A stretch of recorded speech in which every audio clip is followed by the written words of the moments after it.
Hey everybody, and welcome back to another Kraken Packs video. I am your host, MrBevers. We're back with a very special episode of Kraken Packs because we're going to be opening up this Forgotten Realms pre-release kit. Who's ready to get their hands on this card in paper?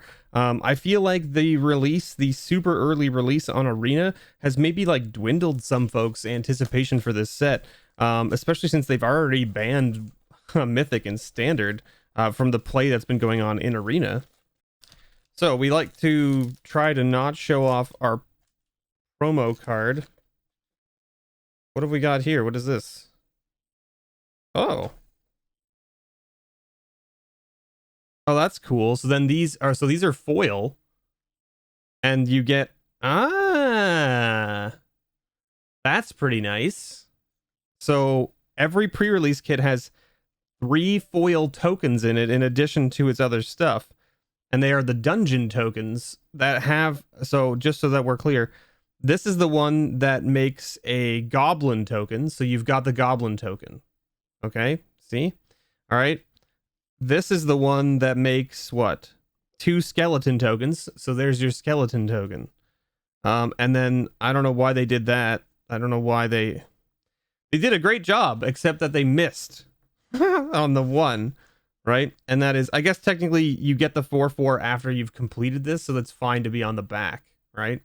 Whereas these two, it's in the middle of the dungeon, so you have to have the token available, right? Because like the goblin is here and the skeletons are here, so you want to be able to have the skeleton and goblin before you're done flipping the dungeon over. But this one doesn't matter because the dungeon completes and you get a 4/4, so you can just flip it over.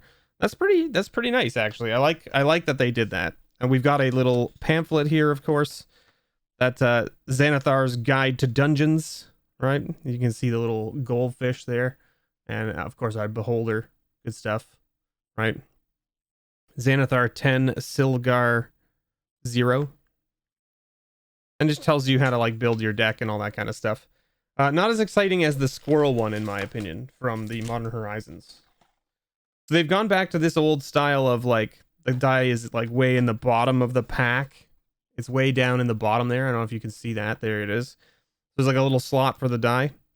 The dice again, I kind of wish they had gone with like some maybe like different color schemes. I don't know. I think they could have done a better job with the dice. I mean, I feel like Wizards can always do better with making the dice a little bit more unique per set. Now, that's not to say that the bundle dice won't be different. It's possible that they will, but who knows? We're not going to do a build here. We're just going to kind of open up the cards. I'll talk about relevant things that I've noticed through playing in Arena and stuff that I noticed that I enjoy. And so we'll go that route. So we've got a Silver Raven, little blue artifact card, Scaled Herbalist. I'm going to sort them into colors, though, just because that's just sort of how I do. Scion of Stygia, this is very good in limited. Little flash creature that taps things down for either a turn or just for, I should say, it taps it down, and then it could tap it down for an additional turn, essentially. Feign Death. Inspiring Bard. Hoarding Ogre is also very good in limited. I mean, it's a 3/3 for 4, but whenever it attacks, it makes treasures. Who doesn't like extra mana when they attack, right? Our first uncommon from the pack is a Trickster's Talisman. I haven't had a chance to play with this myself. Invoke Duplicity. Equipped creature gets +1/+1 and has, whenever this creature deals combat damage to a player, you may sacrifice Trickster's Talisman. If you do, create a token that's a copy of that creature. That sounds pretty strong, actually, in the right deck, right? We got Magic Missile. This is an okay removal spell. I mean, if you remember back to, I think it was like Born of the Gods, they had like Kyranos' Bolt or whatever it was, which was essentially just this. 3 mana, 3 damage at sorcery speed to something. Although this can't be countered, and you can divide the damage, so this is a little bit better than that. So... you know, it's not bad. It's just situational, right? Our last uncommon from the pack is Drider. This card does a lot of work if you can connect with it to your opponent. So if you have a way to give it evasion or whatever, it does a lot of work because those 2/1 spiders have menace and reach. So they do a lot of work. Oh, look at that. That's kind of cool. So our first rare from this pack is a Dungeon Descent, but it's in like the new showcase border thing. So this is one of the modules, and so this is the rare dungeon that lets you activate to adventure into the dungeon or venture into the dungeon. This one being said, this land not particularly interesting. There's the artifact that you can pay 3 and tap it to venture into the dungeon, and it's just a better mana sink for that. And yes, I understand that this doesn't cost you mana to play, whereas that costs 3 mana to play, and then it costs you 3 mana to tap it to do it. I get it. But over time, like if you venture into the dungeon, 4 times with this, it costs you 4 extra mana than if you did it with the map, and the map then costs you 1 less mana technically. So as soon as you do more than 4 adventures with this type of thing, the map becomes more mana efficient. And not only that, the map also makes a colorless, just like this land does. So I mean, like, it still ramps you, right, in that sense. So pretty cool though. I like these look gorgeous in person, by the way.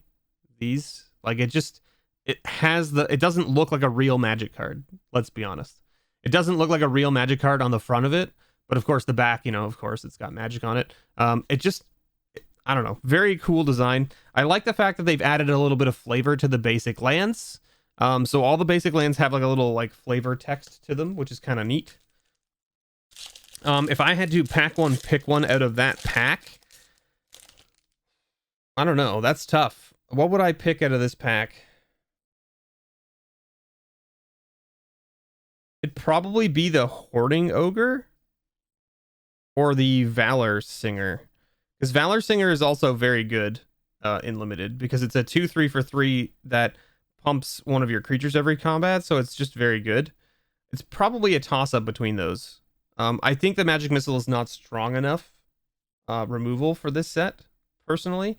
There are a lot of like X1s and X2s, but also there's just a lot of ways to pump them on the fly at instant speed, so like the sorcery just won't kill them. Spiked Pit Trap here as our first artifact for the pack. We've got a Delver's Torch. This card is like mediocre. It's okay. It's a nice repeatable way to adventure in the dungeon, especially if your opponent doesn't have any interaction for your creatures, but like it's expensive to equip because it costs 3 to equip. Plundering Barbarian. This is a standout card. I would first pick this probably every draft. This card is very, very good. A 2/2 Death Touch for 3 that when it hits a player, you adventure into the dungeon. So we'll talk about it as we get there. Compelled Duel, I don't really like. I've had it used against me, and it doesn't really do much, let's be honest. Half-Elf Monk is okay. We got an Underdark Basilisk in the showcase art here, or whatever you want to call it. I don't even know what's the difference. What are the two arts being called this time, right? This one, the showcase, and this one's like the rare dungeon, or I don't even know. I don't know. Like, this is like the book art. I don't know. But this is also the book art, technically, right? Anyway, Underdark Basilisk, little 1/2 Death Toucher. Can be very decent. Jaded Sellsword. This can be a very good card as well in Limited. We've got Rally Maneuver is okay. Split the Party is very strong. This card is very strong. So this is 5 mana sorcery. Return half the creatures they control to their owner's hand, rounded up. So, like, it's pretty rough. It's pretty rough if your opponent has gone wide. Targnar Demon Fang Knoll. This is a card that can do a lot of work for you as well, because it's a 2-drop 2/2 that has Pack Tactics that pumps all your attacking creatures, which is pretty nice. And then that's our first multicolor card. So let's put our lands here and our multicolor cards here. Our next rare is Yonti Malison. This is another great little card, very similar to the Yonti Fangblade.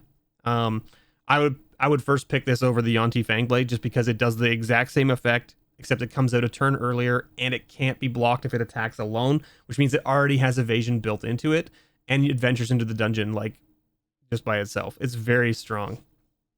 We got a foil Clever Conjurer, and then we got a Mountain and a Wolf token. So the reason that you pick the Yonti cards over other things is just because the Yonti cards are a very good way to recur going into the dungeon, and going into the dungeon is very strong in the set. Boots of Speed, you can get a lot of advantage. We got a Great Axe, which is like mediocre. Dragon's Fire, very good removal spell. 2 mana, burn something for 3 is very strong. Fate's Reversal. This card has done so much work for me in Limited, especially in Sealed. Being able to pay 2 mana to return like your best creature from your yard and adventure into the dungeon is very strong. It does a lot of work. Circle of the Moon Druid. This card is, I think this card is underrated for what it does. This turns on your, whatchamacallit, here, your pack tactics. Your pack tactics, this turns it on very easily on turn 4, right? Because if you go turn 2 Targ, turn 3 Circle of the Moon Druid, turn 4, you're swinging for 6. Because this is a 4-2. So now you're swinging for 5 and 3. So you're swinging for 8 on turn 4. That's pretty strong. And yeah, okay, it ends up being a 4-2, a 5-2 in this case, but like, it's still very strong in that aspect. I think it's a little underrated in Limited. Now, that being said, it's very easy to remove an X2 from the game in this format. So, you know, be careful, I guess, right? We've got a Dwarfhold Champion. Not a bad little Limited card as well, especially if you have the right equipment to go with it. Shocking Grasp again. Hey, we got another like showcase book art card. We got a Bullet or a Boule. I don't know how you want to pronounce it, but I think it's pronounced Bullet. At least that's what I'm going for.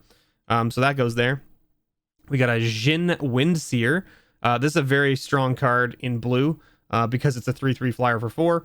There's not a lot of flying in this set. A lot of your flying comes from either your dragons from each color or blue creatures. That's basically what you got going on with flying. White has a few flyers, but not many. We've got a Temple of the Dragon Queen as our first uncommon. This is a great little fixing card. It's very, very good for Limited. If you find one of these, definitely worth a pickup so that you can splash those cards that you want. So that's going to go down here. Our next uncommon is a Displacer Beast in the old art or the book art or whatever you want to call it. This is an interesting little one. 3/2 for 3. And when it comes in the battlefield, venture, and then you can pay for it to return it to your hand. So it's a repeatable enter the dungeon effect. So there is that. Then we've got a Gretchen Twitch Willow. The best thing I can say about this is that it's an 0/4, so it blocks for days at the beginning of the game. This card blocks so many things early game. And for 4 mana, it lets you draw a card and then put a land on the battlefield. So if you draw a land with the draw card mechanic, you can just put it right onto the battlefield, which is pretty nice. So not a bad little card. And then we got a book of Vile Darkness. That's our first mythic from this pre-release kit. And this is not the book that got banned, so that's decent, I guess, right? The white book is the book that got banned. So at the beginning of your end step, if you've lost 2 or more life this turn, create a 2/2 black zombie creature token, exile the Book of Vile Darkness and artifacts you control named Eye of Vecna and Hand of Vecna. Create Vecna, a legendary 8/8 black zombie god creature token with Indestructible. It gains all triggered abilities of the exiled cards. So the problem with this is that the Eye of Vecna and the Hand of Vecna are both rares as far as I am aware. So the chance of you pulling that off in Limited, very unlikely. Now the Hand of Vecna, very, very strong equipment card. Very strong equipment card. Is this card strong enough to put it into your deck just for the first part of this card, which is like if you lose 2 life this turn, create a 2/2 black zombie. It's only on your turn, so you somehow have to spend life on your turn. There's not a lot of ways to spend life on your turn, except for maybe venturing into the Tomb of Annihilation, right? It's the Tomb of Annihilation. Yeah. I don't know if it's good in Limited. It's not a bad card. I just don't know if it's good in Limited. We've got a foil Inspiring Bard. And then a Plains. And hey, look, we got the Tomb of Annihilation. With, of course, it has the... I like the fact that they've done this. That is very good. Very, very good. They noticed a thing and they were like, we need to put these tokens, need to be double-sided for these because the dungeons, when you go into them, you need to do stuff. We've got an Eyes of the Beholder here. Very good removal spell. Precipitous Drop, also a very good removal spell in Limited. I would definitely take this very quickly early on. We've got an Ultraguard Ranger. It's an interesting little 4/1 with reach that gives you a 2/2. So it gives you 6 power and 3 toughness for 5 mana. Not amazing, but also not the worst. We got a Ranger Hawk. We got Bar the Gate.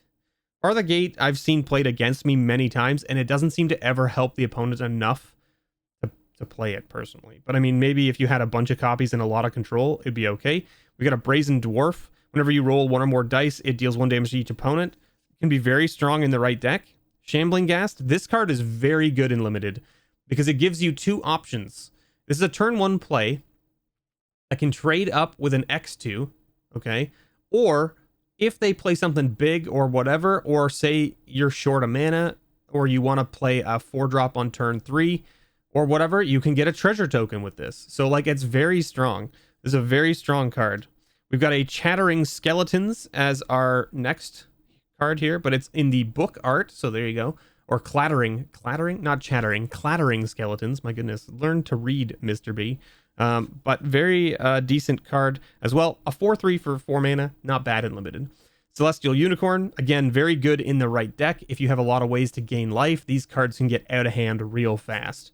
Our next card is Air Cult Elemental. I'm not huge on this card. It's okay. It's 6 mana for a 2/5 flyer that bounces a thing to their hand. In my experience so far, the 2/5 blocks a bunch of stuff pretty favorably, except that it doesn't trade with them. It only blocks them, so it only prevents them from attacking. And bouncing the problematic thing to your opponent's hand sometimes doesn't help if you are on the back foot, basically. Like, using this aggressively to bounce a thing out of the way to get in for damage to kill your opponent, sure, I could see that. Most of the time I've seen this played, it's on a defensive maneuver of, like, bouncing a big problem on the board, but not being able to do anything about it once it gets replayed. So it's kind of like just a stall tactic, but it doesn't actually stall that well because it doesn't trade with anything because it's only a 2/5. We've got a Choose Your Weapon as our first uncommon. Not a bad little card. You can definitely get people with this because you can double target creature's power and toughness until end of turn. So if you swing with like that 7/6 giant or that big 8/7 worm and they decide not to block it, and you can just be like 3 mana, hit you for 16, hit you for 14, and they're like, oh, ow, I'm dead. And that's it. It can definitely get people pretty badly. We got a Battle Cry Goblin. This is an interesting one because this is a nice little 2/2 for 2 that has an ability to pay 2 and give your goblins +1/+0 and haste until end of turn. But not only that, when you swing with 6 or more power, you get to make a 1/1 goblin that's tapped and attacking. So you get to make goblin tokens. I think this is going to see play in some goblin decks for sure. Our next uncommon is Demi Gorgon's Clutches, which is opponent discards 2 cards, mills 2 cards, and then loses 2 life. It's your typical, discard 2 cards spell with a couple extra bonus things added to it. It's decent. It's decent if you're going down the road of hand control. Okay, and then our rare for the pack is Instrument of the Bards. This card is very strong and limited if you have some bombs in your deck that you just want to be able to pull out of your deck whenever you want. Because it's at the beginning of your upkeep, you may put a harmony counter on it, okay? But you can only search your library for creature cards with the mana value equal to the number on the counter of the counter. So it's very similar to Aether Vial, that kind of stuff. So you have to be careful. You know what I mean? Like, I had an opponent put this all the way up to 7 and then pull out the 7/7 green mythic dragon out of their deck, and the next turn they played it because they didn't have enough mana to put it in their hand and then play it. The next turn they played it, and then I just Gorgon's eyes it, the gaze. I just gazed it on my turn. Like, they played it and then I gazed it like immediately because it gives me a turn to prep for it, right? So basically they put it in their hand, show it to me, and then I sit there and wait, and I go, okay, I play these cards on my turn. You play your 7/7, which takes all your mana. On my turn, I gaze it and swing in for lethal. Like, that's basically what happened. So you have to be careful not to, like, pump this up too quick at the beginning. You might want to use it to get some of your 4-drops and 5-drops out of your deck to your hand so that you have some decent stuff to play while you're waiting for your 7-drop to come out. Because, I mean, if my opponent had pulled out other threats at, like, the 4 and 5, I may have used the gaze earlier, not knowing that I was seeing a 7/7 mythic green dragon coming my way. But because they didn't, I was able to just be like, see you later. But very good card. Very strong card. That's a land. That's our rare there. There's an island. And we got a junk token. Our first junk token. What else we got here? Goblin Javelineers. Decent little card for sure. We got a spare dagger. Another inspiring bard. Another champion. We got an Arcane Investigator. This card can do some work late game. It's not great early game, personally, because it costs 6 mana to roll the die. You come to a Knoll camp. So up to 2 target creatures can't block this turn. Fend them off. Target creature gets +3/+1 until end of turn for 2 mana. I've been killed by this card a few times by making my creature not able to block. We got a Herald of Hadar, a 4/4 for 5 that you can roll a d20 and then each opponent loses 2 life, or each opponent loses 2 life and you gain 2 life, or each opponent loses 2 life and you gain 2 life and then create 2 treasure tokens. Spoils of the Hunt is a decent little removal spell in green. Target creature you control gets +1/+0 until end of turn for each mana from treasures that were spent to cast this spell, and then it deals its damage equal to its power to target creature or an opponent controls. So if you play this on one of your death touch little things and just poke their big thing, it just deals the damage. It's not a fight. It's just dealing damage, so it's very good. Baleful Beholder. This card has done so much work for me in Limited because it gets rid of its black enchantment removal. So let's be honest, okay? And in this format, there's a lot of class cards in the enchantment slot that do a lot of heavy lifting for people's decks. So this can remove the class card off the table, or it can just give your wide board menace and you can swing in for lethal, which is generally what ends up happening with my board state. We've got a Jaded Sellsword. Our first uncommon here is Reaper's Talisman. This is definitely a first pick. This card is so strong because it's 1 mana and 2 mana to equip. And when it attacks, it gives the creature it's equipped to Death Touch. So it makes it basically a removal spell with your creature. And when it attacks, they lose 2 life and you gain 2 life. So it drains them for 2 when you attack with this equipped to anything. So like it's a repeatable drain life, which is very strong.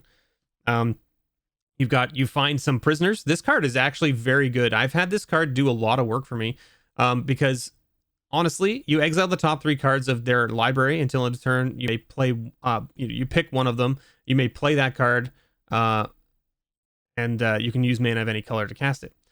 I've had this card do so much work for me in Limited because it either exiles something that is useful to me off the top of their deck that I can play and take advantage of, or it removes like a bunch of just like mana off the top of their deck when they're behind on lands. Like put it this way, if I play this and hit 3 mana, yeah, okay, I'm not really going to be playing your mana into my play area most likely, but at the same time, I've now removed those 3 lands off the top of your deck and you were sitting on 2 lands and it's turn 3, right?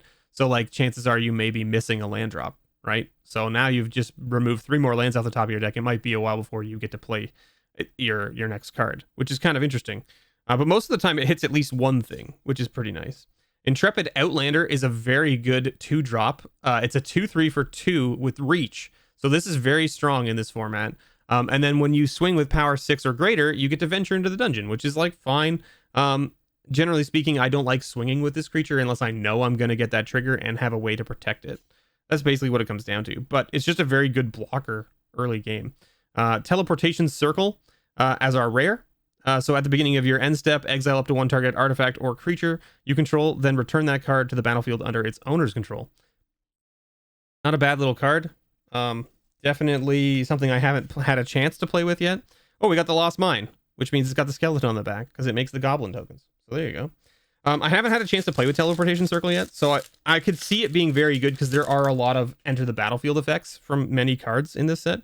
We got Boots of Speed again. We got another Great Axe. We've got a lot of equipment here in this pre-release kit. We've got another Ogre, very good. Another Feign Death, okay. Another Inspiring Bard. A Planar Ally is a very good common. This is a 3/3 flyer for 5, but when it attacks, you just get to venture. So like it gives you bonus for just swinging with a 3/3 flyer. And if you remember, there's not a lot of flying support in this set. So being able to swing with a 3/3 reliably and get in, and so you do 3 damage most likely, and you venture into the dungeon, pretty strong. Clever Conjurer. We got a Pixie Guide. This is the 1/3 that says if you would roll 1 or more dice, instead roll that many dice +1 and ignore the lowest roll. So it gives you a better chance, basically giving you advantage on your rolls, which is kind of cool. And that's in the book art, which is really cool. We got a Neverwinter Dryad. This is a little 1/1 that you can pay 2 and sack it. It's basically like a worse copy of Steve. Because instead of paying 2 mana for a 1/1 that you can then sack, you have to pay 1 mana for a 1/1 and then pay 2 mana to sack it to go get a forest only. However, there are a lot of like if a creature died on your turn triggers that happen.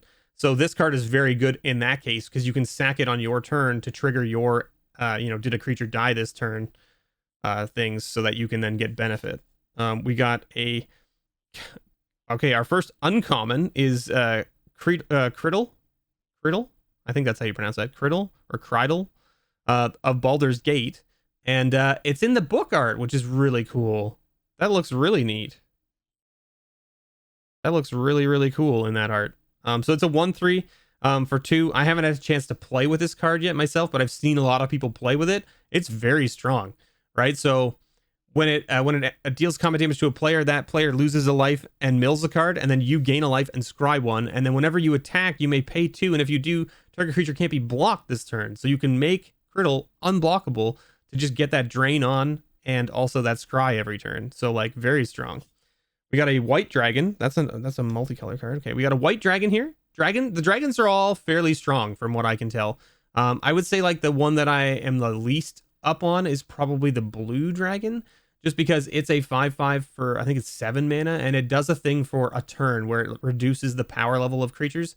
But then after that, it's just a 5/5 flyer, which is not bad. Like a 5/5 flyer is not bad, but it's just doesn't seem that strong. Because like this is a 6 mana, but it taps the thing down for 2 turns, right? Which is pretty nice. We've got Brunor Battlehammer. This is the 5/3 legendary creature that has, each creature you control that gets +2/+0 for each equipment attached to it, which is very strong. And then you can pay 0 rather than pay the equip cost, to ability you activate each turn, right? Which is pretty nice. And then our rare is Meteor Swarm. I've been gotten by this card twice now in Sealed, where I had my opponent like dead on board, and then they just were like, Meteor Swarm your 2 blockers that are in my way to kill you this turn for 4 damage apiece, and they both die. So like they do 8 damage to 2 things with this card, and I'm like, okay, I can't play around a rare, I guess. Especially a rare that does 8 damage for 5 mana. Like, okay, fine, whatever. So yeah, this card is not bad. It's not amazing in my opinion, but it's not terrible. We did get a foil here, and we got a foil legendary creature, which is oh dear, I'm gonna butcher this name. Trilasara Moon Dancer. I think that's how you pronounce that. I don't know. Maybe I butchered it terribly. Who knows? But that's not a bad little one either. And then we got the Dungeon of the Mad Mage, which makes the Goblin. There you go. So we got one of each of the token cards too, which is pretty nice. And or the dungeon cards, I should say, on top of the 3 foils you get from the bundle. And our promo card is Tasha's Hideous Laughter. This is hilarious. Each opponent exiles cards from the top of their library until they have exiled cards with a total mana value of 20 or more. This card is just absolutely busted and limited because chances are your opponent is playing a bunch of like 2 drops and 1 drops and 3 drops. So it mills a lot of cards from your opponents before they get to stop milling. So it can definitely get there. Again, like I said, we're not doing a build here, but as you can see, the pool is kind of weird. We got a rare of every color: white, blue, black, red, green, and a land. So I mean, what can you do, I guess, right? We'll put the foil here with the other foils. Thank you so much, everyone, for watching. I hope you enjoyed my little discussion about what I've noticed about Dungeons and Dragons Forgotten Realms stuff here. And I hope you enjoyed. So we're going to end the video there. Thanks for watching. I hope you all had a great time. And as always, may your pulls ever be better.